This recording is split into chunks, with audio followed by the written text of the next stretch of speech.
Hola, muy buenas tardes. Mi nombre es Antonio Barrón y les voy a impartir el tema de balance general. Este tema es impartido por una actividad de aprendizaje que llevo en el módulo 10 en la materia de didáctica dirigida por nivel educativo. Y la actividad es la número 4, la aplicación de la propuesta educativa innovadora. Pues comencemos. El objetivo es desarrollar un concepto distinto al de un informe financiero del balance general, es decir, que se vea como una herramienta y que sea una herramienta que nos ayude a tomar decisiones con respecto a los bienes de la empresa. Tenemos que reflexionar, si nosotros vemos que un balance general es nada más un informe financiero, yo les invitaría a reflexionar como una herramienta, es decir, es una herramienta que nos va a permitir visualizar desde diferentes perspectivas la fotografía o la situación financiera o salud financiera de una organización. Bien, el alumno debe saber la importancia de la contabilidad en las organizaciones. También conoce la utilización de las cuentas contables y su participación en las funciones de la empresa.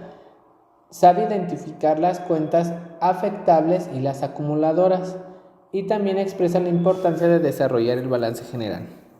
El alumno sabe registrar movimientos en la organización en las cuentas afectables, prepara cuentas acumuladoras, ordena las cuentas acumuladoras en el balance general y elabora el informe descriptivo de la información que arroja el balance general. Asimismo, el alumno muestra confianza en sí mismo para expresar la información que muestra el balance general. Se mantiene ético ante la información que va a analizar y bien tiene entusiasmo para colaborar en los registros contables del balance. Prosiguiendo con la explicación, tenemos que ver desde un punto de vista cuál es nuestro aprendizaje esperado. Y nuestro aprendizaje esperado no es otra cosa que el alumno vea el balance general como una herramienta y no como un instrumento financiero. Es decir, al visualizarlo como una herramienta, no solo vamos a ver información, sino que vamos a cuestionarnos los saldos, de dónde provienen esos saldos con respecto a los movimientos e interacción de cada departamento para su registro contable. Asimismo, nos va a ayudar a conocer la salud financiera de la empresa, porque vamos a poder visualizar qué es lo que tenemos en activo o los bienes tangibles de la empresa y lo que se puede hacer en dinero o corriente. Y asimismo el pasivo, que no es otra cosa que la deuda o el apalancamiento que tiene la empresa, que hace en contraparte contra el activo para las operaciones ordinarias de la organización. Entonces, al momento en que nosotros visualizamos este instrumento como una herramienta, nos va a permitir ver más allá de la misma información financiera. No es nada más el hecho de que conozca cuánto dinero hay en bancos o cuánto dinero pueda tener en caja, o si los clientes nos deben dinero, sino visualizar el por qué nos deben clientes dinero, por qué nuestra suma de dinero es tan alta, por qué el movimiento tan recurrente en bancos, por qué en bancos por qué en bancos sacamos saldos más seguido que en otras cuentas, etcétera. Para eso nos ayuda el balance general y saber de dónde provienen esos saldos. Bien, ¿qué es el balance general? Ya entrando en materia, es también conocido como balance de situación financiera o balance contable o estado de situación patrimonial. Es un estado financiero que refleja en determinado periodo de información la actividad económica y financiera de la empresa. Y se separa en tres grandes grupos, que es el activo, el pasivo y el patrimonio neto o capital contable. Entonces, al momento en que ya lo separamos en tres grandes grupos, pues vamos a encontrarnos con la pregunta, ¿qué son las cuentas del balance general? Las cuentas del balance general son aquellas cuentas acumuladoras que integran los saldos finales de las cuentas en el balance. Se organizan en tres grandes grupos: en el activo, en el pasivo y en el capital. Asimismo, el activo y el pasivo se dividen en activo fijo, en activo circulante y en activo diferido, y el pasivo sucede lo mismo. Se divide en pasivo circulante, en pasivo fijo y en pasivo diferido. ¿Cómo vamos a identificar la diferencia entre uno y otro? Pues bueno, todo lo que está en circulante para el activo es todo lo que yo puedo hacer dinero de manera rápida. El activo fijo es aquel que está fijo, que no lo puedo mover, que está adherido al suelo o que se puede mover, pero nos va a costar mucho trabajo y lo podemos hacer dinero en una segunda fase. Y el diferido es aquel activo, usualmente es intelectual, que también lo vamos a poder convertir en dinero, pero nos va a costar más trabajo. En cambio, el pasivo circulante es aquel que tenemos que pagar de manera inmediata con dinero en efectivo o en alguna forma, pero tiene que ser rápido. El pasivo fijo son nuestros pasivos o nuestras deudas que tenemos de manera constante. Es decir, que mes con mes o que periodo por periodo o en un determinado momento tenemos que pagar y que siempre va a ser así en ese determinado tiempo. Y sabemos que va a ser la misma cantidad o va a oscilar un poco más, un poco menos conforme a nuestro consumo en ese servicio o bien que vamos a tener siempre en dicho periodo. ¿Cómo me doy cuenta que es un activo fijo? Un ejemplo de ello es el teléfono o el recibo del teléfono, el recibo de la luz, el recibo del agua. Los que tienen flotillas de celulares o tienen un plan con un celular, pues es la factura del celular o del plan, etc. Esos son nuestros activos fijos. Pasivos fijos. Los pasivos diferidos son aquellos que sabemos que existen, pero se pagan en cierto determinado tiempo mayormente prolongado. Por ejemplo, si una empresa tiene sucursales y va a pagar el contrato de arrendamiento por anticipado, pues sabemos que nada más va a ser un solo depósito, el que se deja primero, y ya después se convierte en fijo, pues que bueno, van a tener que pagar una renta. Otro pasivo diferido pueden ser los intereses a pagar, que se pagan de una cuenta o de una deuda cada cierto periodo de tiempo. Podría ser que fuera un pasivo fijo, pero no, porque el tiempo va a ser largo. Es decir, puede ser que a la empresa le toquen pagar el 5% anual de un préstamo o de alguna acreditación monetaria que haya tenido en algún momento. Por eso se convierte en diferido. Bien, ¿qué función tiene el balance general entonces?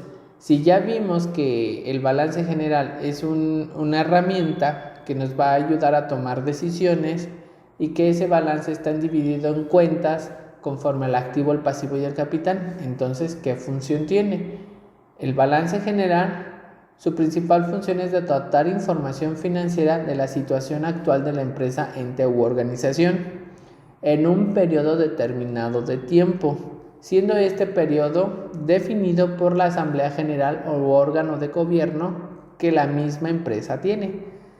Es decir, la función principal del balance general es darnos la fotografía real de la empresa.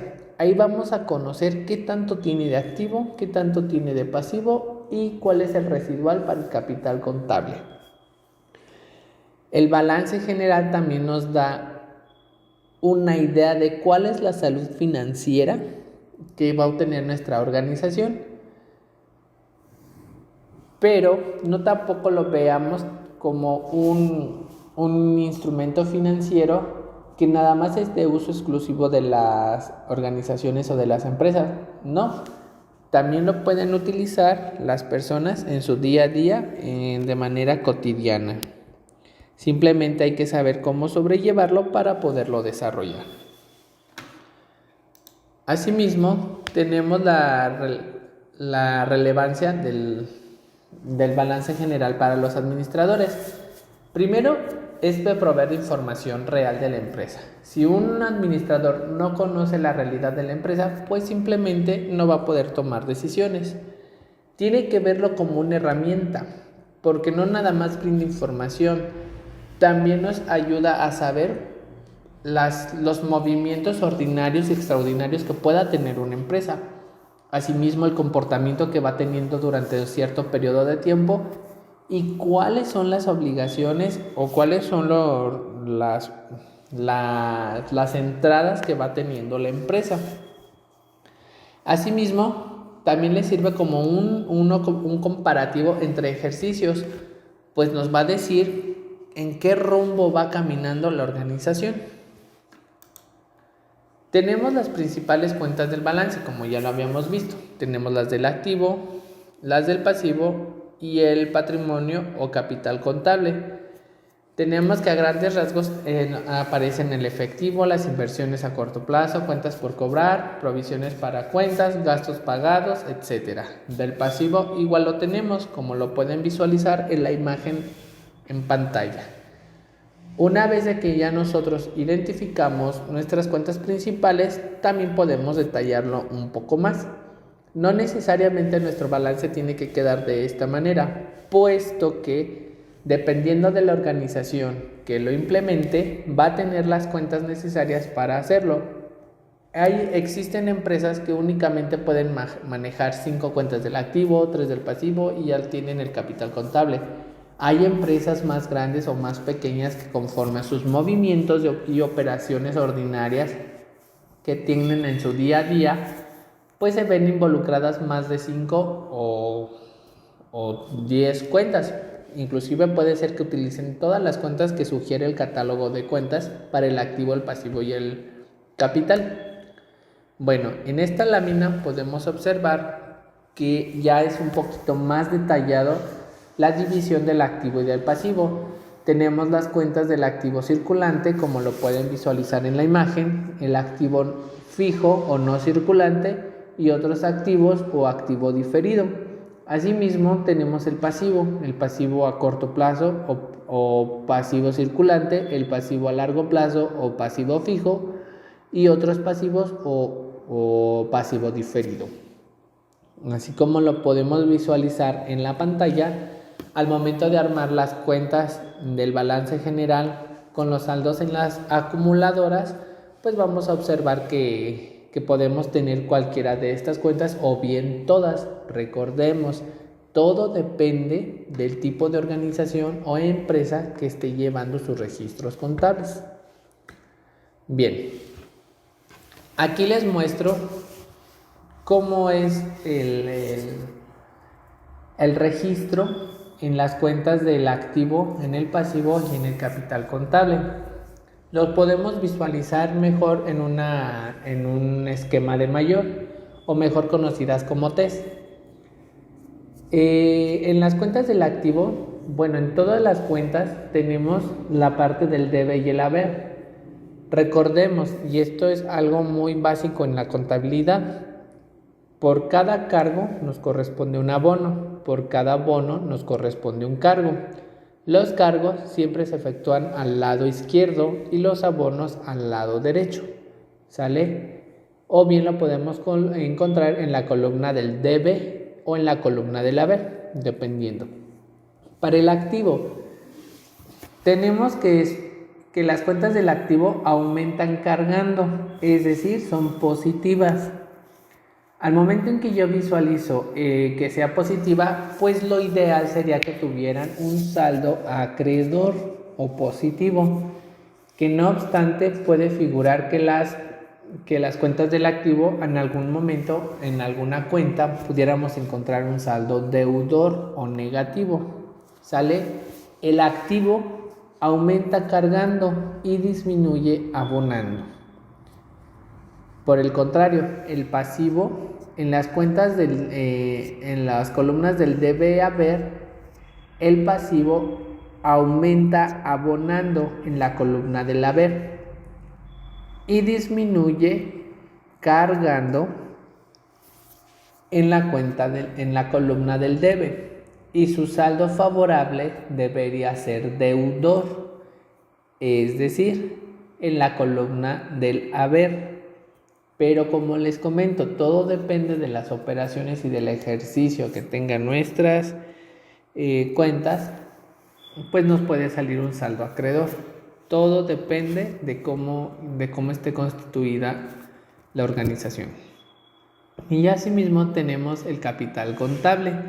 El capital contable aumenta abonando y disminuye cargando. No es una cuenta de pasivo y tampoco es una cuenta de activo. Son cuentas del capital. Y como les recuerdo, tenemos la ley del cargo y el abono. Por cada cargo corresponde un abono, por cada abono corresponde un cargo. ¿Por qué sucede esto en las cuentas de capital? Porque va a haber un ejemplo muy claro, es cuando un accionista dice: yo voy a sacar dinero de mi cuenta bancaria personal para inyectárselo a la empresa. Entonces se hace un registro en la cuenta cargando, en la cuenta del haber, para poderlo cargar en la cuenta de bancos y poder hacer la ley del cargo y el abono.